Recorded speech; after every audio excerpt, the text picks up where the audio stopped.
Welcome to the Single H Show presents Transparenting. My name is Joseph Mills, and today we are going to do some reader information today. We're going to look through some different letters that we have received here at Transcended Media and kind of process how that we deal with them. We know that we are not the only dear friends that deal with these issues, and I wanted to make sure that you knew that, because through us dealing with them, it brings hopefully some moments of peace and calm for you to know you're not alone. I kind of rambling around as I get started with this. As we do in many of these transparenting issues, conversations, I'm going to give you a warning, a trigger warning. There will be trigger language in this, as it seems to always be in these email confrontations. So I am warning you about the trigger language.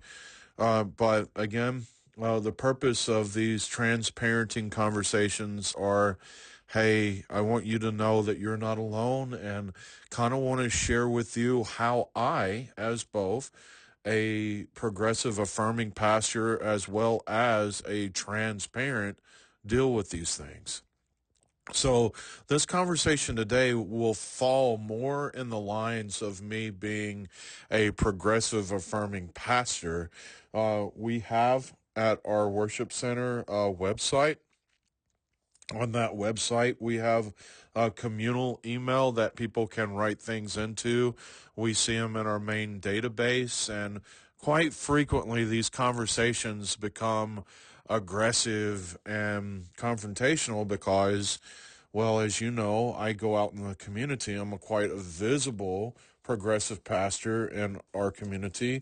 But also today, as we discuss this a series of emails together, we have a flagpole that is in a very visible place at a very busy intersection in our community. And through conversations with the board of trustees of our worship center, we agreed a year and a half, inching ever so closer to 2 years ago, to put a all-inclusive flag on that flagpole along with our American flag for the community to see. I'll share that it has been quite a blessing to have that flag in place, because we've had numerous friends come in to learn more about our worship center, to learn more about our care and outreach to the community, to learn more about this pastor person that pops up at city council and school board gatherings, and what it means to be a church that's willing to show its affirming inclusion through that major step.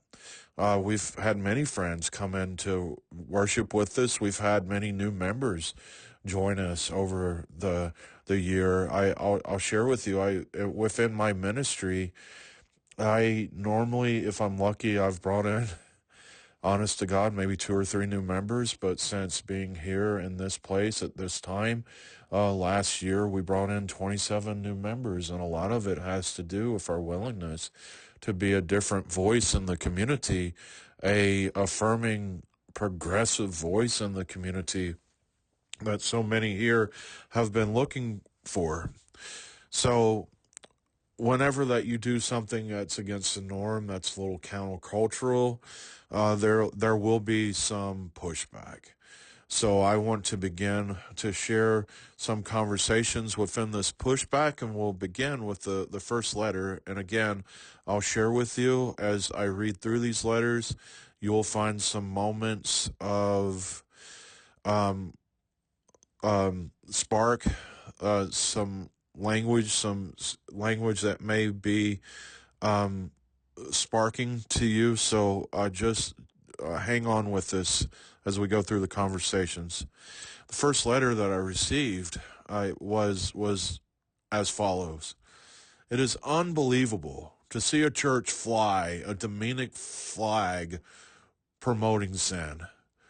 It is so sad to see. But the Bible does say this will happen when people believe bad is good and good is bad. I pray your eyes will be open. This isn't love or acceptance of people. God said to hate sin. So that was the opening remarks of this communication. And, when I look at that, you look at it through the reality of, hey, this isn't a conversation that somebody that wants to be in any kind of discussion. This is somebody that's coming in headstrong, and they want to this kind of be in a place of argument and so forth, and it's quite worrisome. I want us to kind of process these things, because as we do so, I want to I just want to just deal with this. That this language comes in hot, and there is this lack of willingness of communication and the response. You're wrong, you're sinful, and this is something that God has told us to hate. And even I find that quite disturbing. Is, hey, this is something that God has called us to hate. It's frustrating. Within that, there is so many other things that is happening with this. When I find myself stuck in these conversations, it is almost as if the person wants to immediately knock you off kilter, to disarm you, so to say, so that when that you try to have a conversation with them, you're already frazzled. You're already in a tough spot, and so they're hoping that you return aggression with aggression. And I always tried to not do that. One of the things that I really do process within my being is the reality that if I can stay on the positive course within my communications, within my emails, then staying on that positive course is solely the only way to spark hope and guidance. So within that, I want to share with you my response to this email. And the first response that I wrote back is the following. So my response is as followed. Thank you for sharing your thoughts. I genuinely appreciate your concern for what you see happening within the church community. It is important that we approach these discussions with open hearts and minds. At our church, we strive to embody love and acceptance as a core principle of faith.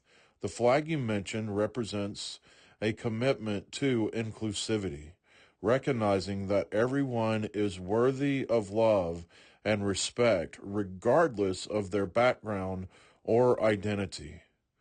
We believe that Jesus' message was one of radical love, embracing those who are often marginalized and affirming their dignity. While it is true that the Bible speaks about sin, we also see the importance of context and interpretation. Many people highlight the transformative power of love and grace, urging us to focus on building relationships rather than calling judgment. It is the spirit of love that we seek to support and uplift all individuals, guiding them towards a deeper understanding of our own relationship with God. I understand that we may have different perspectives of this issue, but I invite you to engage in dialogue rather than division. Let's explore these beliefs together with compassion and respect. I would love to hear more about your views and share mine in the way that fosters understanding and connection. And then, of course, I have within my salutation my name with my pronouns he, him, his. And I need to describe that for a moment. I needed to point that out. It becomes very important for the response that you are about to hear. But as you hear this response, I want us to process the difference between the two. First, I want us to process the opening arguments of this dear friend who reached out to exclaim the sinful nature of our worship center for flying such a demonic flag. And here's, if I could have allowed myself to be at all sarcastic during this, she never really names the progressive flag as the dynamic flag. And well, we actually do have the stars and stripes, the United States flag flying on our flagpole as well. I almost have been tempted to write her back and agree with her about the evil demonic flag that flies from our flagpole, and then conclude with my willingness to take down the American flag. But that doesn't present the conversation that I'm trying to share within this. So, but it is the attempt of trying to spark a conversation.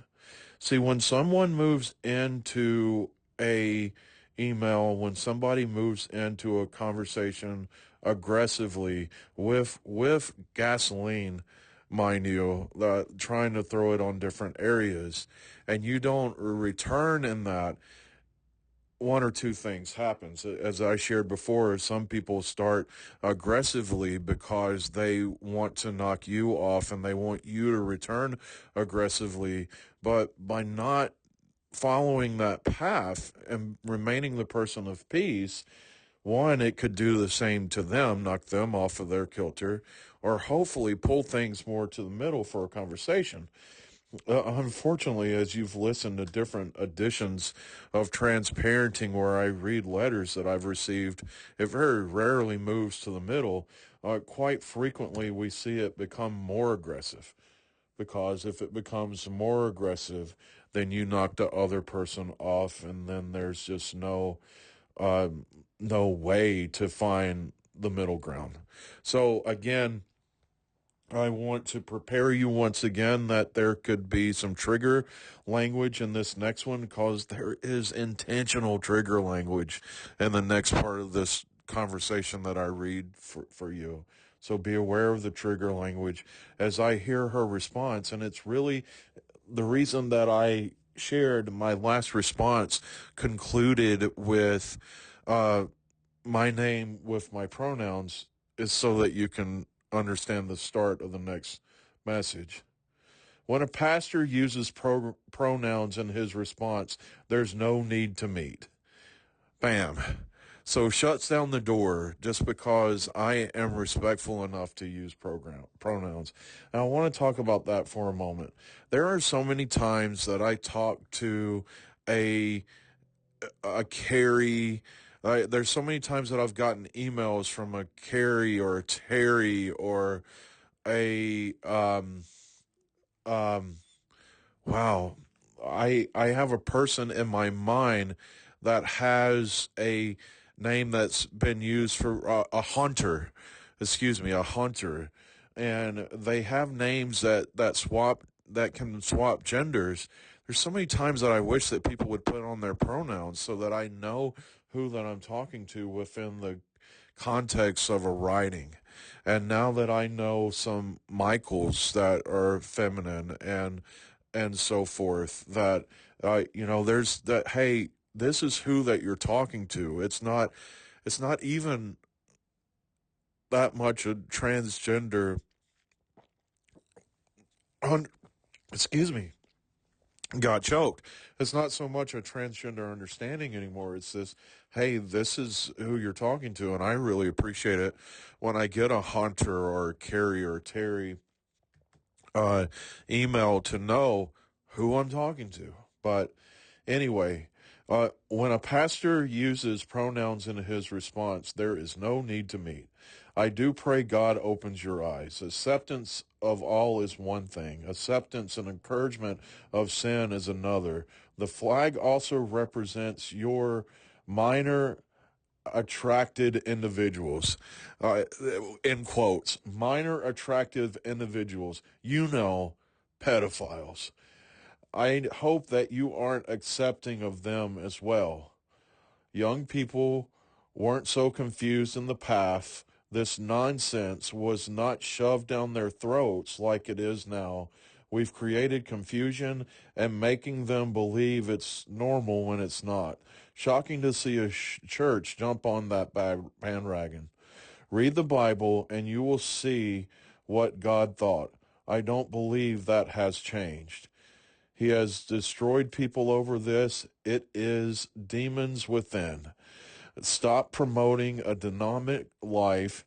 Yes, we can love them and be kind. That's not the same thing. We are in spiritual battle for our children. How do people who claim to be Christians not see this? Don't push the evil agenda and confuse kids even more.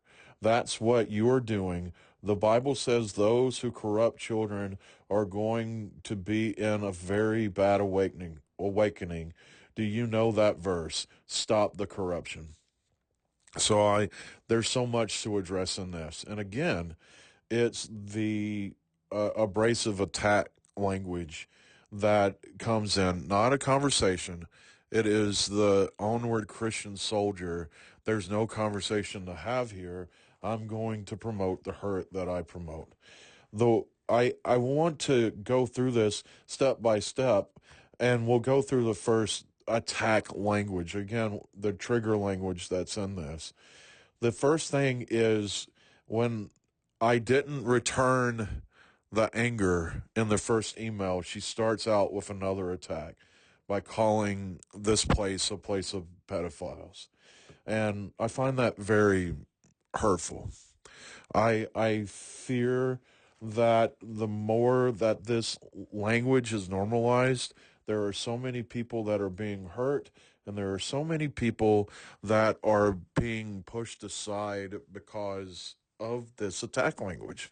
It is immediately assumed that there is some kind of sexual deviancy that exists within a journey of an LGBTQIA plus individual. And for me, LGBTQIA plus journeys are not sexual journeys. They are also identity journeys, especially for our dear transgender friends. It is an identity journey. It has nothing to do with sexuality, but because that is the hot button that can be used to set a fire, I see so many times that that's where people want to force the conversation to is it's corrupt sexuality, which it's not. And even if it is at all about sexuality, when it is all about sexuality, it's still a committed relationship that is not a deviant action. It's committed relationships. But this immediate pushing of this attack language that you're a collection of pedophiles. We've gone from you better be afraid of God to now I'm going to call you something that could put you in jail. And it's just the shifting of the attack language. And then it moves into this place of confusion. And I do want to address this is the one phrase that really jumped out at me was that this is being shoved down their throats and children once upon a time didn't have such things forced upon them. And there's some fact in that. You know, some people went through journeys and didn't understand what was going on. And because we've had decades upon decades of individuals who have gone through these journeys of gender expression, of identity expression, of, yes, sexual expression, that it's become more and more understood over the years, and there's nothing that's being shoved down anyone's throats. It's someone finally has a place and they exist in a time period that so many other people have gone through these journeys, and now there is a better way to express or to process what's going on. There are so many people that have gone through this that they now have people to turn to that can help them understanding what they deal with. And I find it just very the I think it's just pompous to immediately say that if it's something that's not your journey, it's being thrown upon you, and there's kids that are being made confused because they actually have the right tools now to truly process what they're dealing with. You know, once upon a time, kids were shamed away from the journeys that they were a part of because the information did not exist. And the kids that were really being punished and harmed and pushed into places of confusion were kids that went through these closeted journeys in the 50s and the 60s and 70s and 80s and 90s and 2000s within um, conservative communities that don't allow them to process these things the way that they should. To force someone into your box is also shoving something down another person's throat and hurting them. And that's what's happened for so many years. And I'm sure that this is something that this person would do as well. Now, the other statement in this one that gets to me, and it's something that I would return back to the person. The statement says that I can't believe that we have gotten to a place that Christians would believe such things. Can't you see? How do people who claim to be Christians not see this? Is the exact phrase. But it's also a phrase that I would return back. It's how do people who claim to be Christians not see the harm that they're pushing on other people? How do people who claim that they are Christians not see how Christ went to the marginalized communities and defended the marginalized individuals so that they could have freedom in their lives and be set free from the corruption and so forth caused by others? I just I wrestle with this hurt so much because I've seen so much religious trauma caused by religious people who see this. I don't understand why Christians don't see this when I'm also sitting in a place where I don't understand how some people that calls themselves Christians not see the harm that they are pushing on others have nothing to do with the identity of Jesus Christ. And it's hard. And this last phrase in this, stop the corruption, I really wish that I could say back because it really hurts to see people corrupt the image of Jesus Christ by making him a person that would attack and harm and hurt an individual just because of who they are and just because of who they love. So I do make a response to this conversation, and my response is as follows. In response to your concerns, I want to approach this conversation with love and compassion. As I believe that's the foundation of our faith, it's essential to acknowledge the depth of our feelings and the convictions that guide your perspective. First, I appreciate your passion for the well being of our young people. It reflects a profound care for their futures. However, it's important to recognize that acceptance and understanding do not equate to endorsing harmful behavior. Embracing LGBTQIA plus individuals does not mean condoning actions that are genuinely harmful, as such as abuse. We must differentiate between the love of people and the actions that may cause harm, focusing instead on supporting those who seek to express their true selves. While it may seem that young people today are more confused, I believe this is a reflection of a society becoming more open and more accepting of diverse identities. Historically, many have hidden their true selves due to fear and stigma, leading to significant mental health struggles.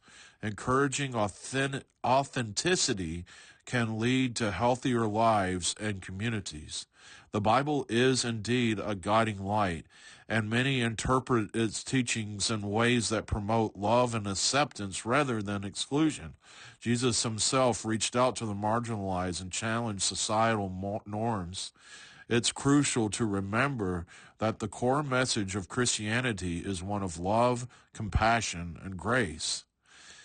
As for your concern about influence of modern society, I invite us to consider how we can engage in meaningful dialogue, then and that fosters understanding rather than division.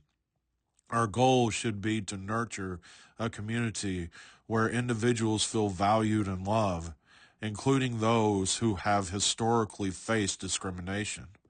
I genuinely believe that we can stand firm in our faith while also embracing the complexities of human identity. Let's work together to create a space where questions can be asked and understandings can flourish rather than resorting to fear and division. Because it's that fear language that keeps unity from ever being a possibility. That was the last part of those conversations. And as I just think about all these different ways, I just think about all the different ways that we kind of trip over trying to be caregivers. I think about ways that we trip over trying to be the voices of care. And I see and I get lost in this intensely attack language of how do you expect anyone to care about what you're saying if you're too busy calling them names and attacking who that they are. I want you to know that if you deal with emails like this, deal with discussions like this, I just want you to know that you are idle. I want you to know that there's others fighting the fight with you and trying to respond in such a way that hopefully some minds will shift and become more open. I pray very deeply that to come true. Or sometimes we just sit and